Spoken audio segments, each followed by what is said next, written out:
Okay, good morning, guys, ladies, too. I guess calling or just kind of letting you know today where we're at after the district or the ad hoc realignment committee yesterday. Instead of trying to type out a really lengthy email and try to explain what happened yesterday, I thought I'd just do this instead. So you can see my notes on the screen. You'll also be able to kind of hear my explanation.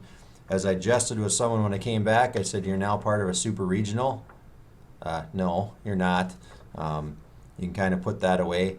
I will say, I think, contrary to what many believe, the super regional has a little bit of traction, but obviously after this meeting, which I'll explain here in a second, it's not coming next year. It's probably not necessarily coming the year after that. It's really a wait and see. So kind of a quick overview is no action at all.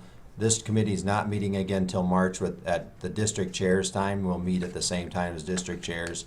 And really it is a wait and see, and at some point maybe this works, maybe it doesn't, but we really left it as recommendation. Let regions decide what they want to do with probably a little bit of governance from the Activity Association, what they want to see. But okay, us in Region 3 already know that because we put in a plan, they turned it down. You know, some of their particulars we'll have to deal with, but they really do. We just left it as is. Didn't really recommend any changes. So as you can see from the notes, the target date was 16/17. If there was any change at all, which I will tell you, I did commend the committee members there from the association to say, you know, thank you for taking a protracted approach on things instead of trying to jam it down our throats so quickly. You can see the current experiments going on and around us. You need to be aware that some of these are affecting our region schools, like Region 2, because Mid-Coda is having scheduling issues because Region 2 is starting to go super regional. So without us going super regional, they are seeing some effects to their regular schedule. But I don't know to what extent that is or to how bad it is. Region 1 is planning a 15-16 implementation. They're working on that. Let's see. This was Region 7 information on gates, receipts for the Activity Association. You see volleyball was the big winner. Their super regional tournament was up 117% from the year before. The loser was basketball. They were actually down $15,000, but the point was made that the year before they had the number 1 and number 2 team in the state in the region. So they thought they had just an absolutely huge gate the year before, but just kind of some background. Who we had represented, Ben from Region 8, they said little or no interest in going super regional in Region 8, none at all. Brant from Region 5 was kind of wait and see. They had some concerns with regional sites, where that super region would be. Really, there was not a yes vote there either. Scott from Region 6, that is, I think, the rugby region. They have 2 districts that both have 8 schools in it. They were solidly against going super region. They have 2 districts with max teams. They love their district play, so they wanted to keep it. Scott from Region 4, they're doing super regional for volleyball, and we're going to kind of see what that did, but they were not willing to do it in basketball either way. Region 2, of course, you can see they're doing it, but they have some venue issues, but they've made the decision to go that way. Chris from Region 1, they're working on it in 15-16. We'll look at 6 or 7 teams now that they are in the, let's see, site selection was a concern with the Civic. It was not a unanimous vote in Region 1 to go super regional, but that is where they're going. And I guess my report for Region 3, and just so you guys know, is it's mixed. We have some representation says they're okay with super regional. We have some that are probably, I know, staunchly against. And there is probably the vast majority that are right in the middle, see some benefits, see some reasons why not. We can see we want to go that way, but there's some concerns. And particularly what I heard from our region was travel, changes in your regular season schedule that you have to play all the region teams. Would there be a way to go into a point structure versus everyone play everybody? And maybe just old school. It's Throwback Thursday here, so people just having a hard time conceptualizing going a different way. But between those three, there's definitely valid issues of not going super regional yet, or at least thinking it through. The other half of my notes, this is from Randy from Region 7. You can kind of see, where they're at. They're very happy out there, but I will say when I questioned him about the scheduling and how our scheduling is completely different than theirs because they always played those schools, they really didn't have to adjust their schedule much. I mean, Hazen had to, he said, drop one game, and then they had to move back. I said, that's different from Mid-Coda or Strasburg where we are. You're dropping a whole bunch of games to have to go play the rest of the region. So that's just a different issue geographically. Also, with that, you have, I asked him about seeding it, and do you really think, I asked the table, but I asked Randy, do you really think you have to play everybody in your region? His answer was he thought that was the only way that was fair. And I didn't have a lot of people, none actually, that responded to a seeding type environment that was built on a point structure, a PowerPoint structure, something like that. I do think that is an issue, though, if it would go statewide. I guess I can hear Strasburg, I can hear Mid-Coda, I can hear some others saying, let us play who we want, and then we can figure it out at the end. I know in Allendale, that'd be great if we can still play Eureka or Frederick or those teams that are really close right across the border.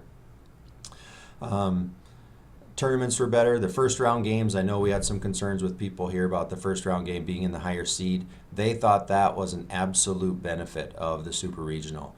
Randy did. And reason being is, and a point well made, use an example, okay, Rick, Tammy, and Cullum, if you want to play it there, the small schools that have never or will probably never host a district or regional game, this is your chance to host the big district game, the big regional game, the tournament game. It is probably the one chance and only chance you get, because you get to, if you're the higher seed, you get to play that game at your home court. So that was a compelling point, that it is your chance to maybe show off your gym and bring people to your community and stuff like that. With that being weighed by, we all know that if the largest school in your region is going to come to the smallest school in your region because they have the highest seed, that's going to be a crimp on your facility if you can get them all in. But they didn't have that issue in Region 7 last year, but Randy was very forthright to say it could happen, that just hasn't happened yet. Somebody asked about if there wasn't enough teams in your region, how do you deal with, does one team get left out? Nope, everybody's in the tournament play. They just redo the automatic buys the first round, so everybody's in that first round play-in game or in the tournament. Again, we talked about seeding, normal bracket. Let's see. They did talk a lot about officials, getting officials, and also if you went to super regional, being able to call the office and get the list of the regional officials, so that if you're planning the first round game, you could at least start picking from the same officials that the state's going to assign to your region. Never thought of that, but good point. Big question that I got from a few soups was why? Why make the change? Why are we caring about this? And the things that the 3 bullet points you can see on here, both districts, at that time when they made the change, they both had 6 teams in each district. So it was kind of felt like, just like we were when we had 5, you're playing a district game to get rid of 1. You're playing that 3 nights to get rid of 1. District income was getting smaller, and I don't know if that affects us or not, how we really feel about that, but that was declining. And what was the last one? Had great boys basketball attendance, but no attendance the next night at a girls basketball tournament because the way the tournament's laid out. When boys was getting done, I think Randy said on Thursday, then on Friday, girls started with their districts, and it was like you could find a cricket in there. It was just nobody in attendance. So I don't know. We can go both ways in there. I guess my perception is in boys and girls, we've had pretty good attendance at our last district tournaments, at least for ours. So I don't see that as a huge issue. I think that's it. Let me go back to the first one. I guess I asked the question about should we be looking at other alternatives. You hate to throw it out, but I don't think super regional is the only way to go.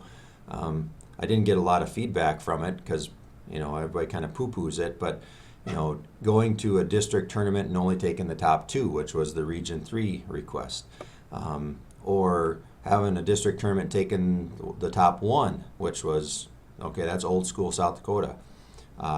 Then you get thrown back at you that 23% of the budget for the Activity Association comes from region boys and girls basketball income.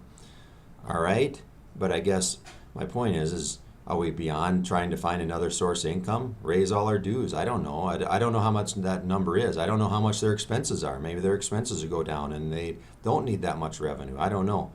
But I don't think we should ignore that super regional doesn't have to be the only way to make a tournament run. There is other ways.